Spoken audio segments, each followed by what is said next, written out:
শিলিগুড়িতে মহাকালের মন্দির করতে চলেছেন মুখ্যমন্ত্রী। রাজনীতি এখন যতটা সমাজনীতি তার থেকেও বেশি ধর্মনীতি হয়ে পড়েছে।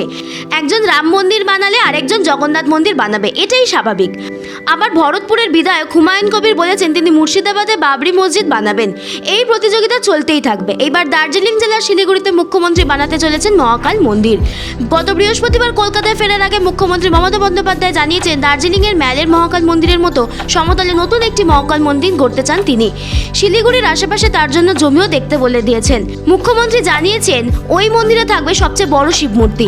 আপাতত শিলিগুড়ির ওই মহাকাল মন্দির পরিকল্পনা পর্যায়ে রয়েছে, তবে শীঘ্রই তা বাস্তবায়িত করতে চান মুখ্যমন্ত্রী মমতা বন্দ্যোপাধ্যায়। প্রসঙ্গত স্মরণীয় যে আরও কয়েক মাসের মধ্যেই নির্বাচন, আর উত্তরবঙ্গ মূলত বিজেপির শক্ত ঘাঁটি। মুখ্যমন্ত্রীর এই উদ্যোগের পিছনে রাজনীতির গন্ধ পাচ্ছেন অনেকেই। দার্জিলিংয়ের ম্যালে বিখ্যাত মহাকাল মন্দিরে পুজো দিতে গিয়েছিলেন মুখ্যমন্ত্রী মমতা বন্দ্যোপাধ্যায়। সেখান থেকে বেরিয়ে তিনি নতুন মন্দির তৈরির কথা ঘোষণা করেন। মুখ্যমন্ত্রী বলেছেন এই মহাকাল মন্দিরে অনেক বয়স্ক মানুষ এবং বিশেষভাবে সক্ষমেরা আসেন, তাদের পক্ষে এত উপরে ওঠা সম্ভব নয়। আমি জেলা প্রশাসনকে বলেছি জিটিএর তরফে ইলেকট্রিক গাড়ির ব্যবস্থা করা হবে। এরপরে নতুন পরিকল্পনার কথা ঘোষণা করেন মুখ্যমন্ত্রী মমতা বন্দ্যোপাধ্যায়। তিনি বলেন তাছাড়াও আমরা একটা উদ্দেশ্যে আছি। দীঘায় আমরা একটা জগন্নাথ ধাম করে দিয়েছি, রাজারহাটে একটি দুর্গাঙ্গন করেছি, সেখানে ট্রাস্টও তৈরি করা হয়েছে, জমিও চিহ্নিত করা হয়েছে, আর্কিটেকচারও আমি দেখে নিয়েছি। দার্জিলিংয়ের জেলা শাসককে বলেছি শিলিগুড়ির আশেপাশে একটা ভালো জমি দেখে রাখতে।